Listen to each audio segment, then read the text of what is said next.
Picture this. It's 8:55 on a Monday morning. You're in your home office. Well, that's probably your spare room at home. And you've got two laptops open side by side. Two different email accounts. Two different managers. Two different companies. And neither has any idea that the other one exists. It sounds like something out of a spy novel, doesn't it?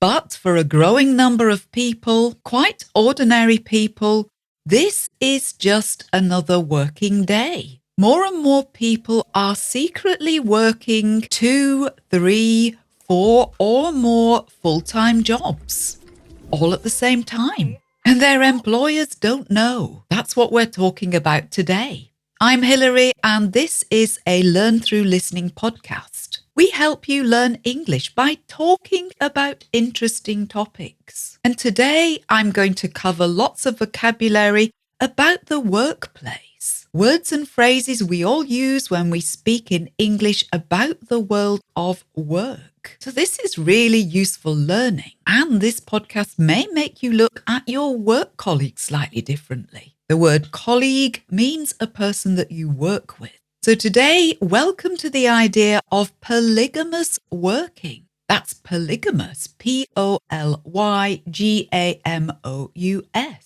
We've covered this word before. It means usually having more than one husband or more than one wife. But polygamous working means having more than one full-time job without your employers knowing. This is also sometimes called overemployment, and it's on the rise. This is different from what we call in English the side hustle. That's hustle, Hustle. A side hustle in English means when people have a small business in their spare time alongside their main job. The side hustle, well, it's there to make a bit of extra money, and sometimes the person hopes that it may develop into a full-time business if it's successful. It might be making and selling craft on Etsy. It might be working at the weekend as a wedding photographer, or perhaps driving for Uber out of hours. It's seen as very acceptable to have a side hustle in the UK. I guess as long as it doesn't interfere with your normal job. And there was a massive rise in the number of small businesses in the UK after the pandemic. I think a lot of people dream of being self-employed. That means having their own small business. But this isn't what we're talking about here with polygamous working. What it means is 2, 3, 4 or more full-time jobs, all within the same working day. And sometimes people make a lot of money this way. Just imagine doubling your salary. That's SALARY, what you get paid in other words. But let's be clear here. If you're taking on more than one part-time job, so the jobs have different hours, there's nothing wrong with that, other than how tired you might get. But what we're discussing here is people taking more than one full-time job, so overlapping hours. Effectively, people are selling their time twice over. Understandably, employers are not going to like this. So the polygamous workers tend to keep it secret. In the UK, as well as in the US, this practice of polygamous working is rife. That's R-I-F-E. It means very common. The British newspaper The Telegraph spoke to a woman called Nadia, not her real name, of course, but a 42-year-old mother of 2, that means she's got 2 children, from North London. Nadia works in human resources or HR for one company, and she works as a virtual assistant for another company. A virtual assistant is someone who supports a boss, doing the admin for them, booking meetings, booking flights, taking telephone calls, managing email. That's a virtual assistant. Both of Nadia's job roles are fully remote, and for both, she works a standard 9 to 5.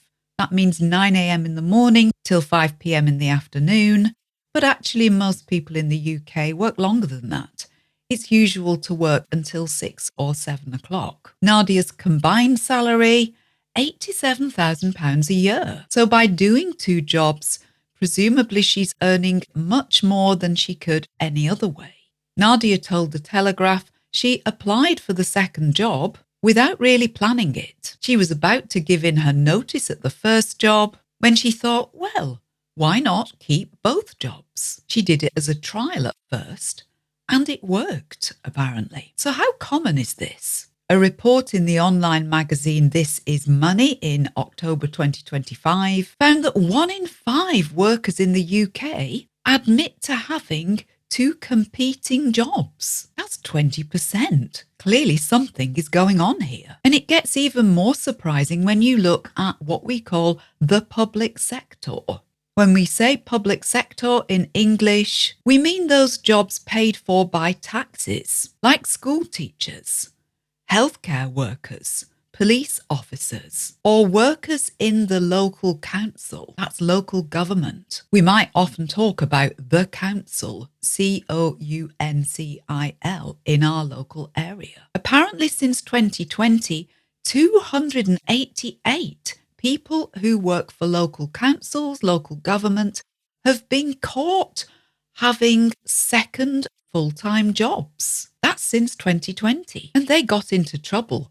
46 of them lost their jobs or got disciplined. That means they were formally warned they would lose their jobs if they carried on. It's a particularly sensitive area where people's jobs, people's salaries are paid by the taxpayer. It's seen that if people are doing more than one full-time job, they cannot possibly be doing both of them well. And if they are, they haven't got enough work. Either way, the taxpayer isn't getting value for money, so that's particularly sensitive. But here's the question I find interesting.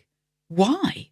Why is this on the rise? Why would someone put themselves through this? To answer that, we need to talk about what's happening with people's money. Life is expensive, and in the UK, very expensive. What we call the cost of living crisis hasn't exactly gone away. When we say cost of living crisis, we mean that very difficult situation where everyday things like food, heating, and housing are so expensive they're almost unaffordable, impossible to pay for, in other words. Research suggests that half of UK workers live paycheck to paycheck. That means their money runs out before the end of the month, and they have no ability to save money. Everything is spent on just living, just getting by. And in the world as a whole, 23% of workers who were asked said they'd been forced to take 2 or more jobs on just to cover basic living costs. And apparently it's 1.23 million people in the UK that have more than one job. That's the highest number on record. So for some people, this is not about greed. That's GREED. It's about keeping the heating on. It's about paying the rent or the mortgage on your home. And it's about childcare costs that are really high. And I think perhaps for some people, maybe it's a frustration. They want to get on. They want to work hard and be successful. But perhaps they have little opportunity to do this in the normal way. Perhaps they're blocked from getting the kind of job where hard work means you get promoted and are paid more. And at the same time, for some of the overemployed or polygamous workers in the US, it's almost like a game. One said, and I quote from Fortune magazine, "At this point, it became a kind of game for me. How many jobs can I do at once and stay sane?" Sane, S-A-N-E. That means without your mind, your mental health getting damaged.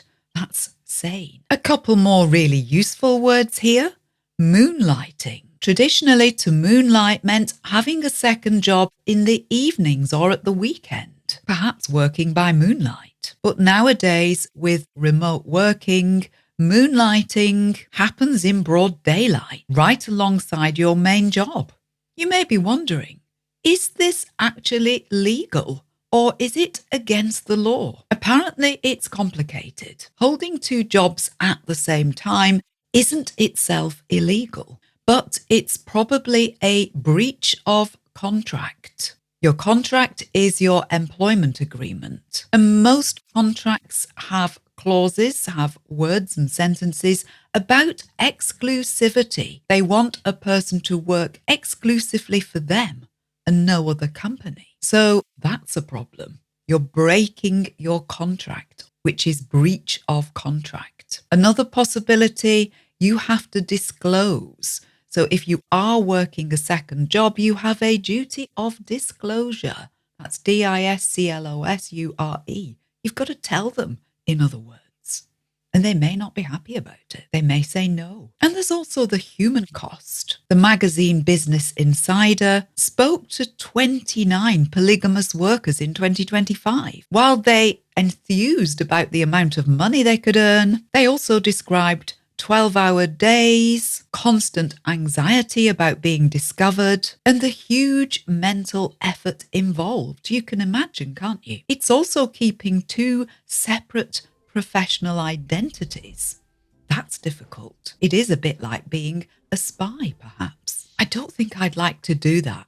Far too anxiety-making. But I guess you'd get used to having the money, wouldn't you? Another problem, employers are increasingly using surveillance for their remote workers. Surveillance, that's surveillance.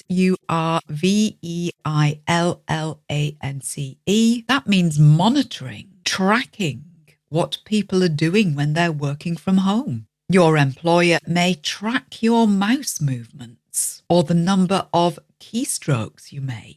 Or they may check your webcam is on. But the people doing more than one job also have their tools. Have you heard of a mouse jiggler? That's a device like this, a mouse, and a piece of software that keeps your mouse moving, or at least looking as though it is, so that you can look active on apps like Teams or Slack, where colleagues communicate with one another. And there are whole communities on Reddit and TikTok sharing tips, sharing advice on how to juggle several full-time jobs without being found out. What a strange world we live in. I think this stirs up quite mixed feelings. On the one hand, you might think good for them. They're showing initiative. They want to work hard. On the other hand, what about trust? And what if a colleague is having to work extra hard to cover that polygamous worker? That wouldn't be fair, would it? Either way, what a lot of wonderful workplace vocabulary you're hearing today in this podcast. The word colleague, the phrase polygamous working, and the phrase a side hustle to describe your own small business, moonlighting, surveillance, breach of contract, and disclosure. This is valuable learning. What really brilliant English words that we use at the workplace. For now, I'll leave you with this thought. The next time you're on a work call and someone's camera is mysteriously off, maybe they're just having a bad hair day, or maybe they're on another call for their second job. Just imagine that.